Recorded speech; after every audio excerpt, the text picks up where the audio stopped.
Hi everyone, Jiju here. Welcome to common sense economics. GST 2.0 ഡീകോഡറിന്റെ part 2ലേക്കാണ് നമ്മൾ കടക്കുന്നത്.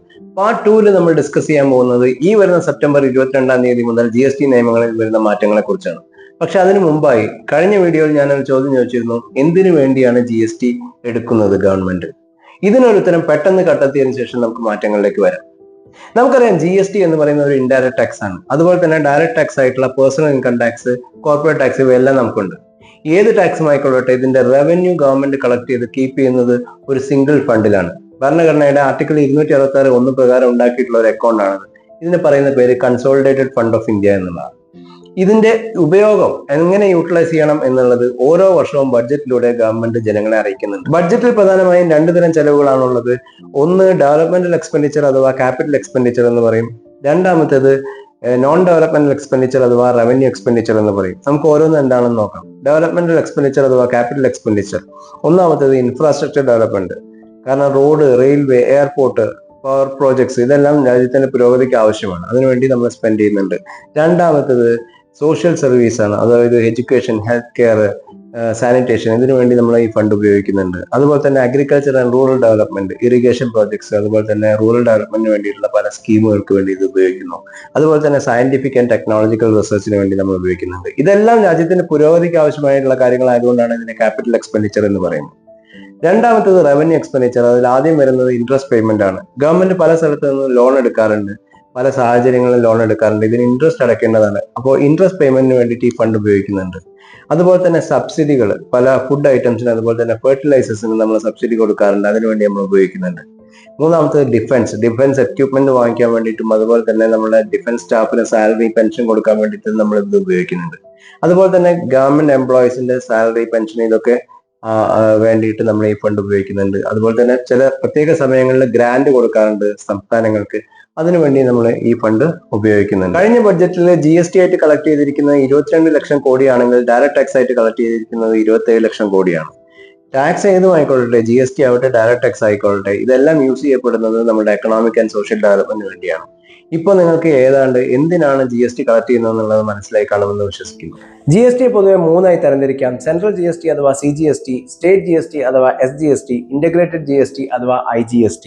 ഇതിൽ സെൻട്രൽ GST അഥവാ CGST എന്ന് പറയുന്നത് ഇന്ത്യയിൽ ഏത് സംസ്ഥാനത്ത് ട്രാൻസാക്ഷൻ നടന്നാലും സെൻട്രൽ ഗവൺമെന്റിന് കിട്ടേണ്ട നികുതിയാണ്. അതുപോലെ SGST എന്ന് പറയുന്നത് ഏത് സംസ്ഥാനത്താണോ ട്രാൻസാക്ഷൻ നടന്നത് ആ സംസ്ഥാനത്തിന് കിട്ടേണ്ട നികുതിയാണ്. SGST ആണെങ്കിലും CGST ആണെങ്കിലും തുല്യമായിട്ടാണ് വിധിച്ചിരിക്കുന്നത്. ഇവിടെ ഒരു എക്സാമ്പിൾ പറയുകയാണെങ്കിൽ 18% GST ഉള്ള ഒരു ട്രാൻസാക്ഷൻ നടന്നു വന്നിരിക്കട്ടെ, അതിൽ 9% CGSTയും 9% SGSTയും ആയിരിക്കും.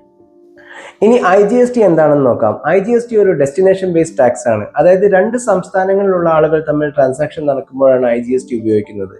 ഇത് പൂർണ്ണമായും കളക്ട് ചെയ്യുന്നത് സെൻട്രൽ ഗവൺമെന്റ് ആണ്.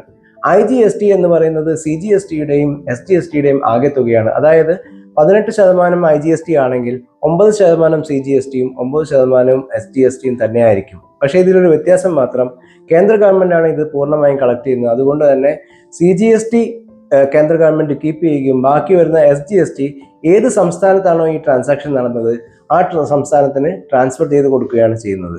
ഒരു ഉദാഹരണം പറയുകയാണെങ്കിൽ, മഹാരാഷ്ട്രയിലുള്ള ഒരു സപ്ലയർ കേരളത്തിലേക്ക് സാധനം സപ്ലൈ ചെയ്യുന്നു വിചാരിക്കുക. അങ്ങനെയാണെങ്കിൽ കേരളത്തിലാണ് ട്രാൻസാക്ഷൻ കംപ്ലീറ്റ് ആവുന്നത്. അതുകൊണ്ട് SGSTയുടെ വീതം പോകേണ്ടത് കേരള ഗവൺമെന്റിനാണ്. ഇതാണ് IGST. അപ്പോൾ നമ്മൾ GSTയെ കുറിച്ച് വ്യക്തമായി തന്നെ മനസ്സിലാക്കി കഴിഞ്ഞു. ഇനി നമ്മൾ നോക്കേണ്ടത് GST 2.0 അഥവാ നമുക്ക് സെപ്റ്റംബർ 22 ശേഷം GSTയിൽ വരുന്ന മാറ്റങ്ങളെ കുറിച്ചാണ്. അതായത് ഞാൻ ഓൾറെഡി പറഞ്ഞിരുന്നു, GSTയിൽ 4 സ്ലാബുകളാണ് നിലവിലുള്ളത്. 5%, 12%, 18%, 28% എന്നിങ്ങനെയാണ് ഈ സ്ലാബുകൾ.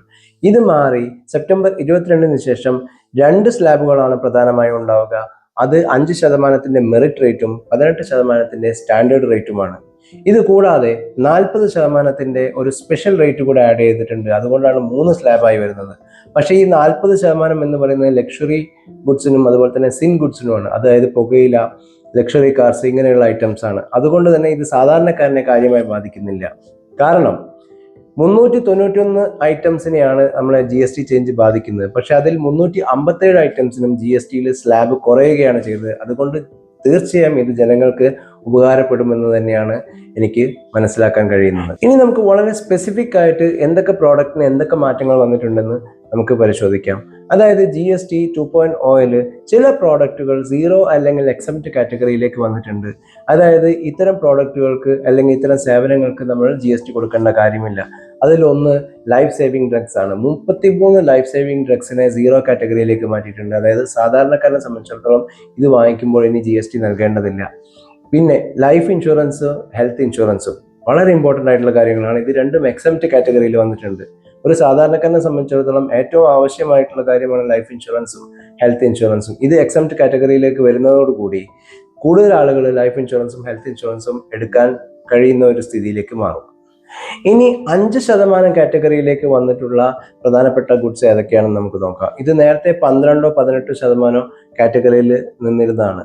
അതായത് ബിസ്ക്കറ്റ്സ്, ബട്ടർ, ഗീ, അതുപോലെ തന്നെ chocolates, instant noodles, pasta, toilet soaps, shampoo, hair oil, tooth paste, tooth brush, house hold items, അതായത് കിച്ചൺ വെയർ, ടേബിൾ വെയർ, ഇങ്ങനെയുള്ള കാര്യങ്ങളെല്ലാം, അതുപോലെ തന്നെ നമ്മുടെ അഗ്രി ഇൻപുട്സ് ആയിട്ടുള്ള ട്രാക്ടർ കോമ്പോണൻസ്, അത് ഹാർവെസ്റ്റിംഗ് മെഷീനറി, ഇറിഗേഷൻ എക്യുപ്മെന്റ്സ്, അതുപോലെ തന്നെ diagnostic kits, spectacles and renewable energy ആയിട്ടുള്ള സോളാർ പാനൽസ്, ഇതെല്ലാം 5% കാറ്റഗറിയിലേക്ക് വന്നിരിക്കുകയാണ്. അതായത് സാധാരണക്കാരന് പർച്ചേസ് ചെയ്യുന്ന സമയത്ത് വലിയ രീതിയിൽ ഒരു പ്രൈസിലുള്ള ചേഞ്ച് വരുന്ന ഐറ്റംസ് ആണ് ഇതെല്ലാം. അടുത്തതായി 18% കാറ്റഗറിയിലേക്ക് ഏതൊക്കെ പ്രോഡക്റ്റുകളാണ് വന്നിട്ടുള്ളതെന്ന് നോക്കാം. അത് നേരത്തെ 28% കാറ്റഗറിയിൽ ഉണ്ടായിരുന്നതാണ്. പ്രധാനമായും ഓട്ടോമൊബൈൽസ്, സ്മോൾ കാർസ്, അതുപോലെ തന്നെ motor cycles up to 350cc, പിന്നീട് ബസ്സസ്, ട്രക്സ്, ആംബുലൻസ്, അതുപോലെ തന്നെ all auto parts, consumer durables ആയിട്ടുള്ള TV, air conditioners, dish washers, monitors, അതുപോലെ തന്നെ ബാറ്ററി, ഇതൊക്കെ 18% കാറ്റഗറിയിലേക്ക് വരുമ്പോൾ കൺസ്യൂമറെ സംബന്ധിച്ചിടത്തോളം ഒരുപാട് ലാഭം ഇതിനകത്ത് ഉണ്ടാവുന്നതാണ്. പിന്നീട് ലാസ്റ്റ് കാറ്റഗറി എന്ന് പറയുന്നത് 40%-ൻ്റെയാണ്. അത് ലക്ഷറി ഗുഡ്സിനും സിൻ ഗുഡ്സിനും മാത്രമുള്ളതാണ്. അതായത് ലക്ഷറി കാർസ്, അതുപോലെ തന്നെ pan masala, അയറേറ്റഡ് beverages, caffeinated drinks, അതുപോലെ ലോട്ടറി, കാസിനോ, ഗാംബ്ലിംഗ്, ഇതെല്ലാം വരുന്നത് 40%-ലാണ്.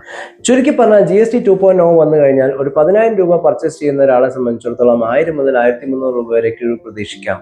സാധാരണക്കാരന് ഇത് വളരെയധികം ഉപകാരപ്രദമാണ്. അതുകൊണ്ട് തന്നെയാണ് GST 2.0 എല്ലാവരും ഇത്രയധികം വെൽക്കം ചെയ്യുന്നത്. അടുത്ത വീഡിയോ ഞാൻ ചെയ്യുന്നത് എക്സ്ക്ലൂസീവായി ലൈഫ് ഇൻഷുറൻസിലും ഹെൽത്ത് ഇൻഷുറൻസിലും GST കൊണ്ടുവന്ന മാറ്റങ്ങളെ കുറിച്ചാണ്. ഈ വീഡിയോ നിങ്ങൾക്ക് ഇഷ്ടപ്പെട്ടു എന്ന് വിചാരിക്കുന്നു. ഇഷ്ടപ്പെട്ടെങ്കിൽ സബ്സ്ക്രൈബ് ചെയ്യുക, മറ്റുള്ളവരുമായി ഷെയർ ചെയ്യുക. എല്ലാവർക്കും ഇത് ഉപകാരപ്പെടട്ടെ. അടുത്ത വീഡിയോയിൽ കാണുന്നവരെ ബൈ ബൈ.